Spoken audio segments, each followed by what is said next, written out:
Hi guys, thank you so much for being here today. This is what we're gonna be doing today. So if it is something that you want to do, and you don't want to hear the lesson, I guess, then go ahead and skip 2 minutes number 7. So thank you again. Bye.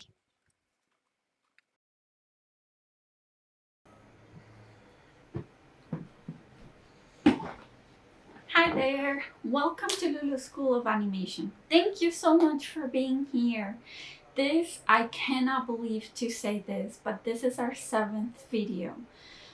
Before um, before you move away, I wanted to tell you that today we're going to do a great exercise. We are going to do an animation, of a longer animation that is going to prove 2 ways of animating. One is pose to pose, and the other one is straight ahead. So, if you don't know what those mean, I challenge you to stay to the end. If you want to skip the lesson, you're more than welcome to do so and then get into the exercise and animate along with us. If you do want to stay for the book club, we are reading The Animator Survival Kit. So, we are actually in page 61 to 68 and 68 to 69. And this is going to be a very short one because pretty much what he says is he explains what straight ahead is and some of the bad things, which if you want to recap and read all of the bad things that he says that you could experience by doing straight ahead and pose to pose, you could go back into the book and then just read those. But the most important ones that I have experienced myself, I wanted to highlight and tell you that this is a problem because I have experienced it myself. So, straight ahead is pretty much when you have the first drawing, right? And you're trying to, let's say, for example, make a walk, right? You do the walk, the first drawing right here, and then the second drawing where he's walking here, and the third drawing when he's walking here, and the fourth, and the fifth, and the sixth. That's straight ahead.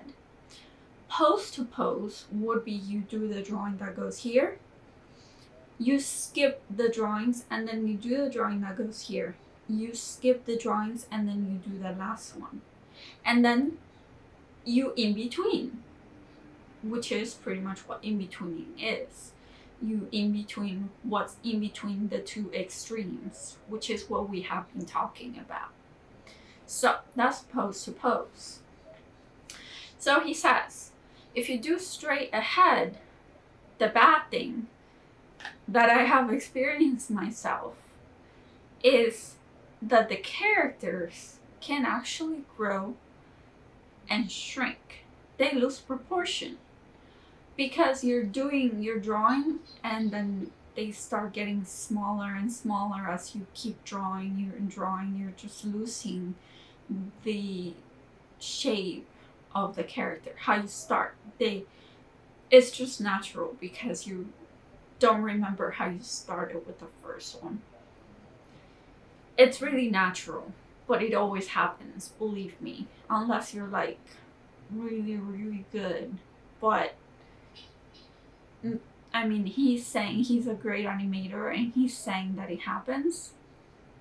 It happens. Pose to pose, he says that there's less flow. It's more choppy. And I believe it. A lot of the times you do one pose and then you do the other pose and then you hope that it will all flow, but it doesn't. It doesn't. So that is a problem. But you hope that it does. However, he says there is a third method, and that is combining both. So, by combining both, and I think I do this there is no disadvantages. I wonder if I do this because I like to start by doing the poses, um like the pose to pose, like the pose to pose, the extremes. But then when I get to a portion where I have like the slow down, then they're all like follow like one by one, like they're all together. So then they're all straight ahead. Um, so maybe I'm doing that already and I don't know that. But tell me, put it in the comments. Which one are you doing? Have you not noticed that you're doing both at the same time? Or are you doing post to post, which is honestly what I would recommend you're doing? Or are you doing straight ahead? Which is, there's nothing wrong with that one if you've gotten the hang of it. But yeah, last but not least, in page 68 to 69, he says, test your animation. Test it, test it, test it, test it. And that's it. So, how about we get into the exercise? We are going to do an amazing exercise and you're gonna love it. And it's going to be super in between. And yes, I'm gonna take you through it. We're gonna animate this together and it's gonna be amazing. So, I'll see you then. Thank you so much, guys, for being here.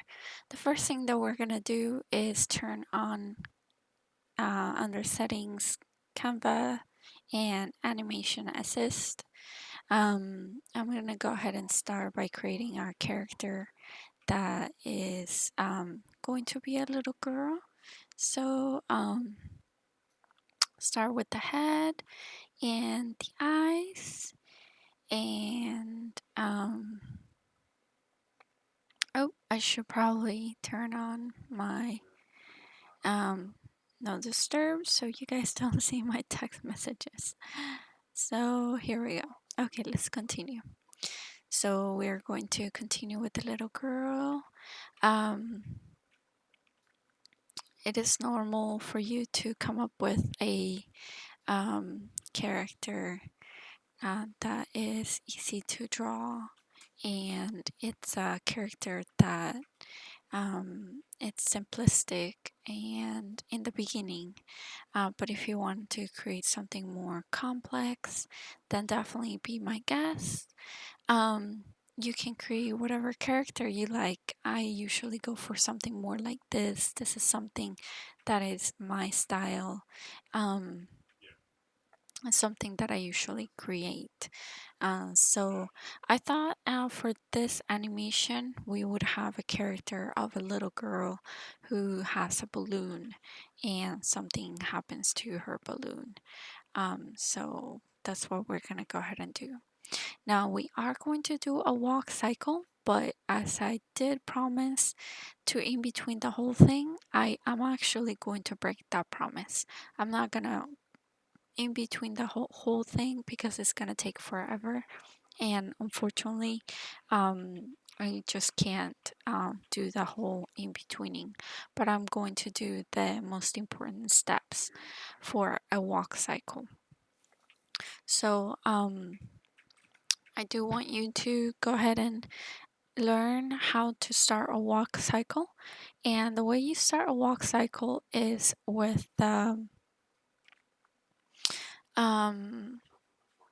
gosh, it has a name. Let me just find out the name really quick, because it's very important for you to know the name of the walk cycle. So the walk cycle has a name. So you have the contact is what we're going to be doing first. So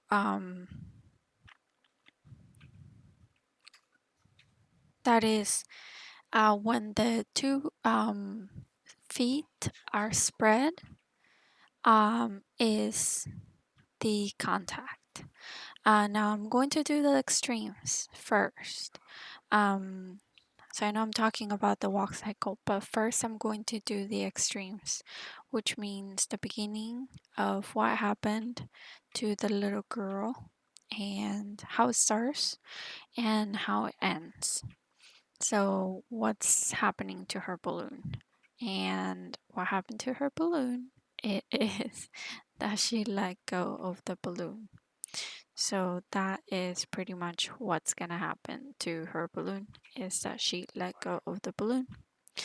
We will see why she let go of her balloon. So we are gonna just keep on drawing. Um, Now we are going to go ahead and start with the walk cycle. We are not worrying too much about the numbering the pages yet, because we're focusing on the keys. And before you focus on the keys, you want to like know the storytelling right now. Now we are going to divide this. We are going to do this, the walk cycle as opposed to pose. We're gonna do the walk cycle as opposed to pose, and then where everything else we're going to do straight ahead. We're gonna try. Not very good at doing straight ahead, so we're gonna go ahead and try to do that. So let's go ahead and start doing the walk cycle. We are going to add a frame, and then we're going to do the first contact. So the first contact is feet apart, and for feet apart is going to be, I usually start with the feet, honestly, because it tells me like how far away I'm going. Now, please, one mistake that people do is they move the feet an inch a little bit, and then it starts moving like she's like she's my teacher would call it um sliding or skating, and that's no good. So make sure the feet are always touching. Cannot move, be a little bit of in the front, cannot be a little bit behind. It has to always be on top of the last feet.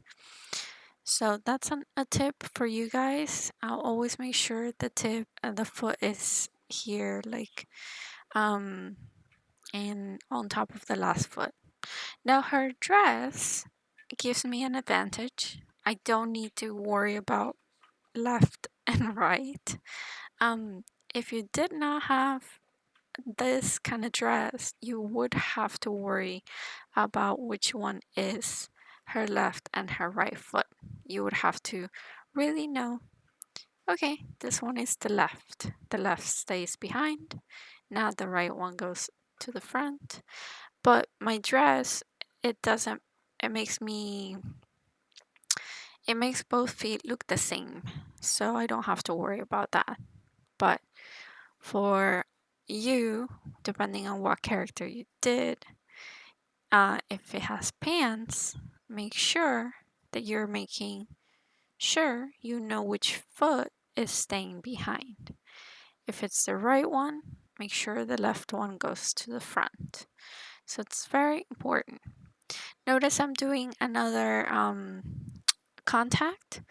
So that's going to be my third contact. This is a pose to pose, which means this is another contact, and I'm going to in between what's in between these three images, and I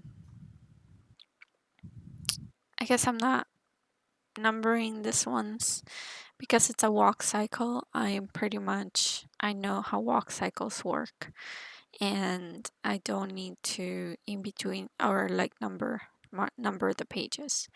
But it would be very helpful if you do not know how walk cycles work.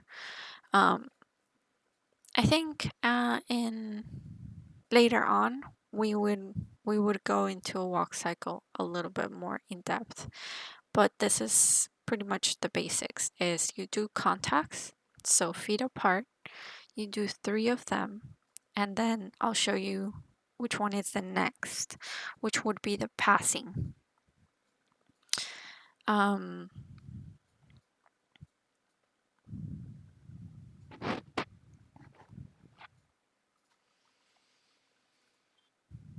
okay, so now what we're gonna go ahead and do is we are going to go ahead and do this last one, this last passing. But this last passing is going to be the passing that connects my little girl to the pose that my extreme that I put as my last extreme. So it's going to be that one pose that put it all, that connects both extremes. And I have to put the foot down where the foot goes. Um, it doesn't matter which foot I do because essentially I could take this other foot that I left behind and put it where this other one, the one in the front, is at.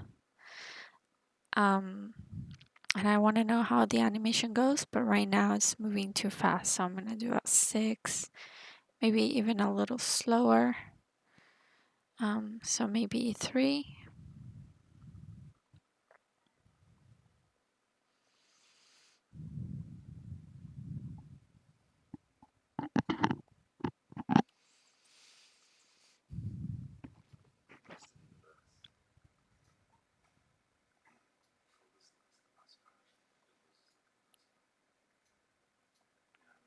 I'm gonna finish up this drawing, and then we're gonna go ahead and see how it's turning out right now without the passing drawings. Now I do have the idea right now. I think she's going to be scared by a frog. I think I've been watching too much The Princess and the Frog, so I think it'll be perfect. And we are going to have the frog jump and scare her. So we're gonna do the frog jumping. In this frame, we're also going to do the little girl getting scared. And let's see how's that. So we're gonna have her essentially jumping, so her head is gonna be way taller than the other ones. And we're gonna do a stretch, so it's going to be stretched out. Not too much. You could do a lot. I had a lot of peers of mine that would do a lot of stretching, and essentially it doesn't matter how much stretch you do. If you do a lot of in-betweens around it that don't necessarily really stretch as much, if the one that you do that stretches a lot, it's not gonna really matter that you do one really stretched out because the other ones around it are not that stretched, but it's gonna give it that really good look. But I'm still gonna do a little bit of a stretch here.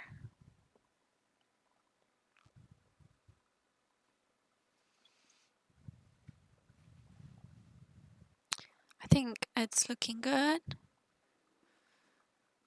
I'm gonna slow it down so we can see here. Now, there are some frames that I would want to hold on to. Some frames that we would want to hold on for a few seconds more. But before we do that, I'm going to go ahead and do the passing pose. Now, the passing pose is for one, when you have only one foot on the ground, which this is how everybody walks. You have only one foot on the ground, and you have a foot moving to the other side of the ground. So forward to forward. It's moving forward. So that is a passing pose. So it does this 90-degree angle and kind of 90-degree angle. Now I'm moving this upwards because it's always going to be higher. Um, it's always going to be upwards because the contact poses you have your feet apart, therefore you're lower. But the passing pose, you only have one foot. Your body's completely your body's completely straight. So that means that you're as high as you can get. So that means this pose is going to be higher than the other poses. So that's something that you have to watch out for.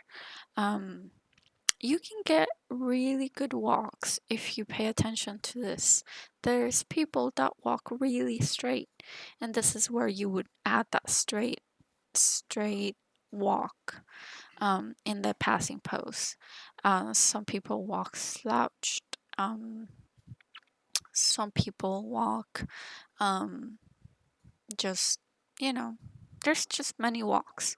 And this is how you mess with them, is the way this this interact with each other, this poses. So just play with poses like this. I've done skipping. I like to do skipping. Um, I had to do reference for skipping. So,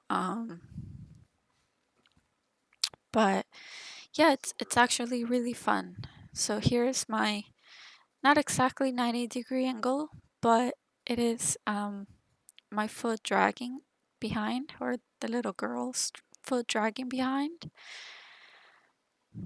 And notice that I am making sure that the arm on the blue is going back and the arm on the red is going forward, which means the in between is the arm down. So I'm making sure I'm paying attention to the arms as well, and that's very important. Okay, so it looks like we are almost done. We are coming up to the end. We are gonna color this. I do want to color this and kind of give it a little bit more color. I know if I didn't color it, you guys would be like, okay, this is If I color it, maybe you'll like it more.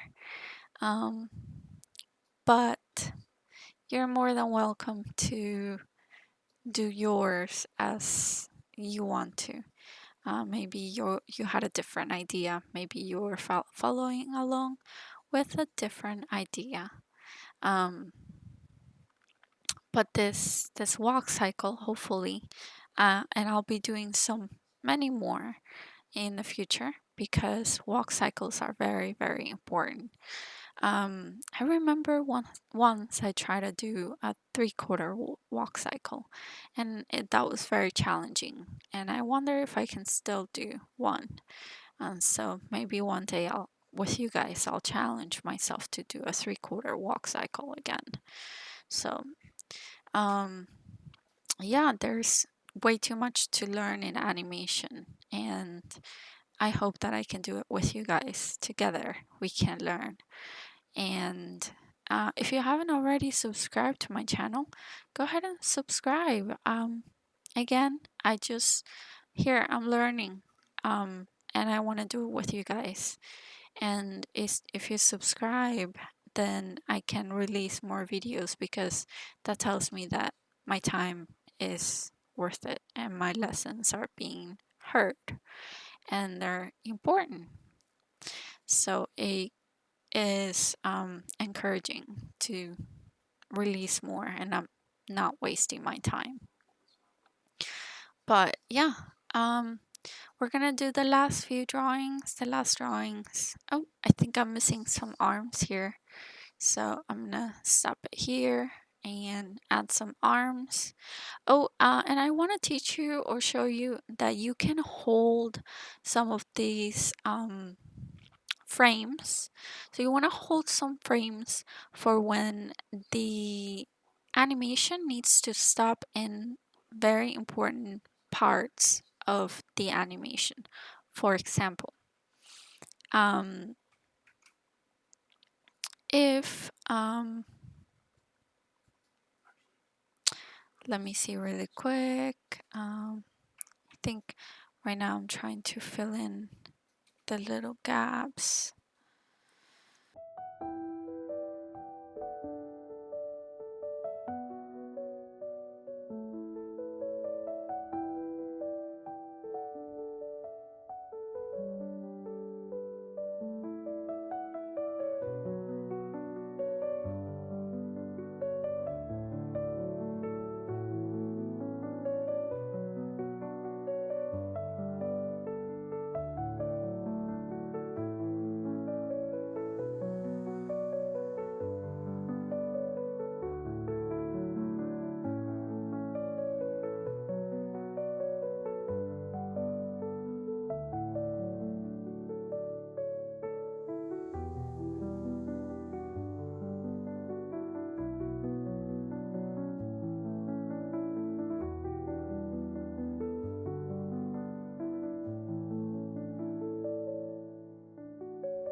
Last but not least, I wanted to show you that you can hold a frame for a few seconds if needed. You just click on the frame and click on hold duration and make it hold for 2 frames, so that frame will stay, will hold for a little longer so people can actually see it a little bit more. So like this one right here, I want it to hold for 2 frames, so we can see her expression a little longer and it's not too fast. So that's something that you do in animation. Sometimes you want to hold a frame longer, and yeah, so like the little kid staring at the frog definitely gives us a little bit more insight that she's like, oh, there's a frog. So there is that. Okay, so I hope that you guys enjoyed this. Again, thank you so much for being here. Um, I'm gonna show you the product.